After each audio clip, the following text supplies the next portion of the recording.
नमस्कार दोस्तों, मैं अक्षय शर्मा आपका स्वागत करता हूं अपने इस YouTube चैनल में। आज की कहानी का नाम होने वाला है खतरनाक फार्म हाउस या फिर हॉन्टेड फार्म हाउस। जो ये कहानी मुझे जिसने भेजी है, अब ये कहानी मैं आपको उनके नज़रिए से सुनाने वाला हूं। तो चलो वीडियो स्टार्ट करते हैं। ये घटना मेरे और मेरे दोस्त के साथ 22 दिसंबर 2023 को घटी थी। वैसे हमने पार्टी का प्रोग्राम तो 25 दिसंबर या फिर नई साल के दिन ही बनाया था, लेकिन फिर कुछ ऐसी बात हो गई जिसकी वजह से हमने 22 दिसंबर को ही ये प्लान बनाया, और यही हमारी सबसे बड़ी गलती थी जिसकी वजह से हमने इतनी बड़ी खौफनाक घटना का सामना करना पड़ा।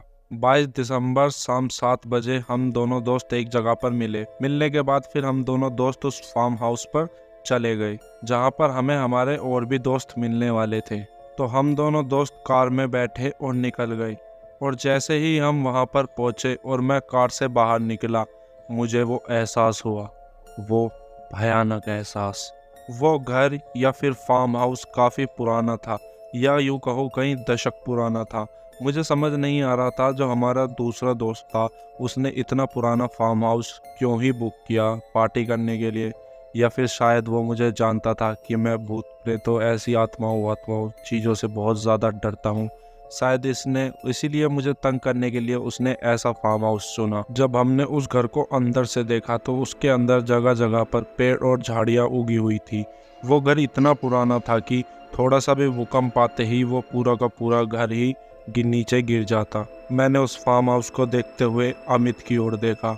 अमित मेरा दोस्त जो कि मेरे साथ ही आया था, तो उसने अपने दोनों कंधे ऊपर को करते हुए बोला, पता नहीं यार ये आकाश क्या ही करेगा, इसने कैसी जगह पर हमें बुलाया है। और फिर हम उस घर को अंदर से एक्सप्लोर करने लगे, जबकि आकाश और दीपक पीछे से खाने का सामान लेकर आ ही रहे थे। हम दोनों वहां रात 9 बजे तक इधर उधर घूमे और कुछ सिगरेट फूकी, और तब मुझे वो आवाज़ आई, वो भयानक आवाज़।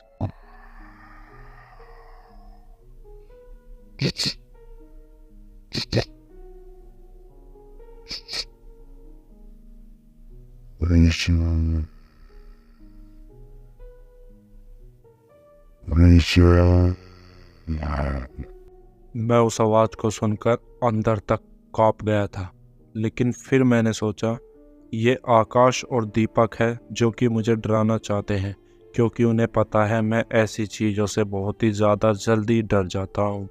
और फिर जैसे ही मैंने पीछे मुड़कर देखा तो मुझे ऐसा लगा कि कोई बहुत ही तेज़ी से भागकर पिलर के पीछे छुप गया हो।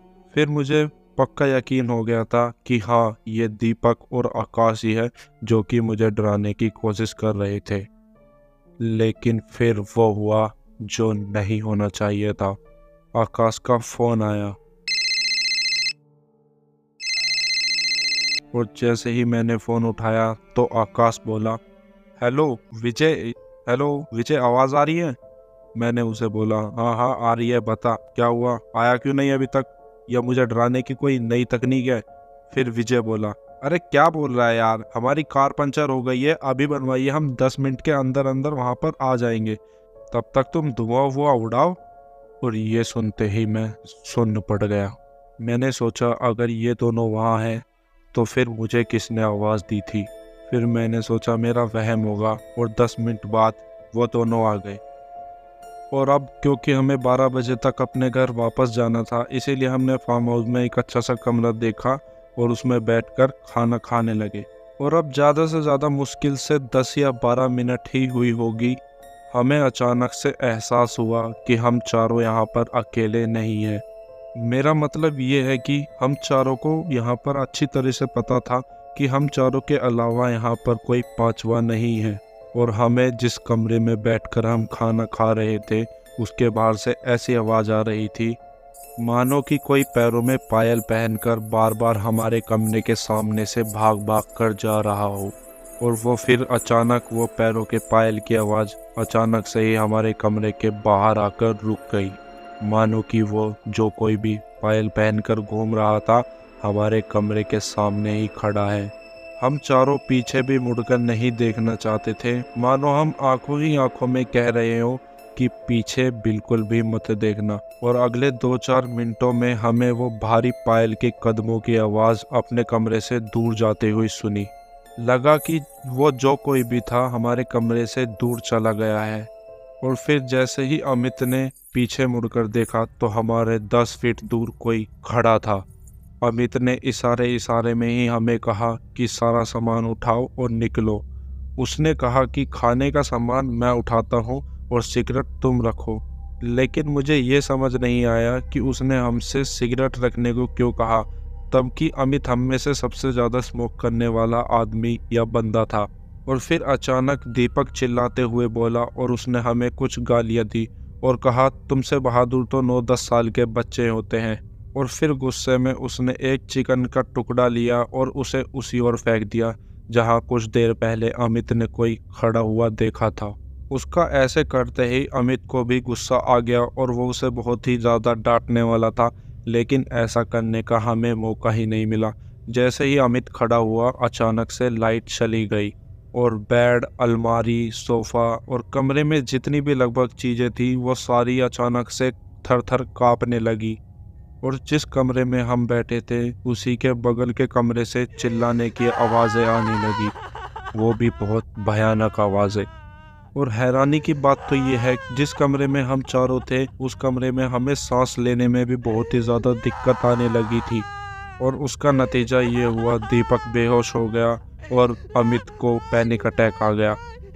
लेकिन बगल के कमरे से वो चिल्लाने की आवाज़ रुक ही नहीं रही थी, मानो वो आवाज़ हमें डराना चाहती हो, बताना चाहती हो कि तुम्हारा भी यही हाल होगा। और जैसे ही वो दोनों बेहोश हुए हम उन्हें कांधे पे उठाकर ले जाने लगे। मैं और विजय हम दोनों अभी भी होश में थे, इसीलिए हम दोनों ने उन्हें कांधे पर उठाया और चलने लगे आगे। तब हमें वो आवाज़ आई पीछे से, वो भयानक आवाज़।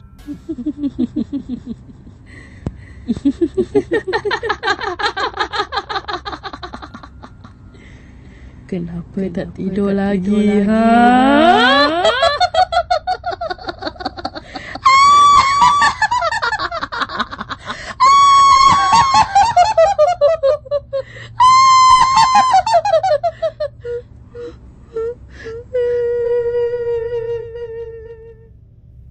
और हंसते हंसते वो चुड़ैल अचानक से रोने लगी।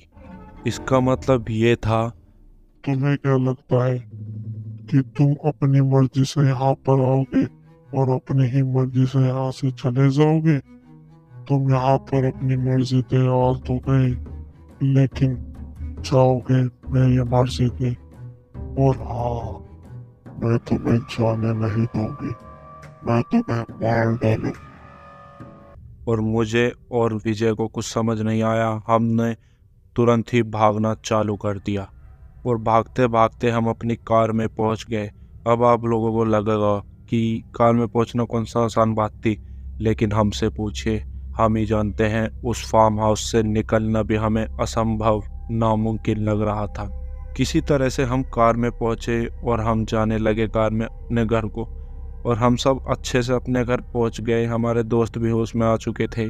लेकिन उसके कुछ महीने बाद मुझे एक रात को सपना आया कि हम चारों दोस्त उसी फार्म हाउस में हैं और उस चुड़ैल ने 2 दोस्तों को ख़त्म कर दिया है, जो दोनों वहाँ पर बेहोश पड़े हुए थे।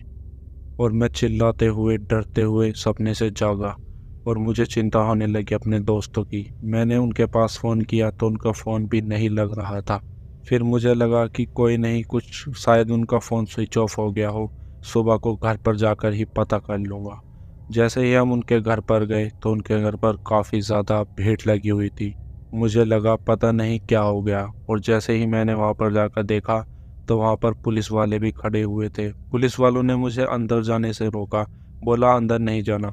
मैंने कहा सर वैसे यहाँ पे बात क्या हो गई है, मैं इनका दोस्त हूँ, यहाँ पे जो रहते हैं उनका दोस्त हूँ मैं। वो बोले अरे काहे का दोस्त। मुझे लगा पता नहीं ये ऐसे कैसे बात कर रहे हैं। और जो फिर मैंने देखा उसे मैं आज तक भी नहीं भुला पाया। मैंने देखा मेरे दोस्तों की बॉडी वहाँ ज़मीन पर पड़ी हुई है, वो भी मृत अवस्था में। वो देखकर मैं सकपका गया। मैंने पुलिस वालों से पूछा ये क्या हुआ सर? पुलिस वालों ने कहा कि इनकी बॉडी एक फार्म हाउस से मिली है। शायद ये दोनों नशे में थे और आपस में ही लड़ाई कर कर मर गए। लेकिन मुझे समझ नहीं आ रहा इन्होंने मतलब ऐसा कैसी लड़ाई करी जो इन्होंने अपना पेट ही फाड़ डाला, वो भी दोनों ने। और ये सुनते ही मुझे ज़रा भी देर नहीं लगी कि इनके साथ क्या हुआ होगा।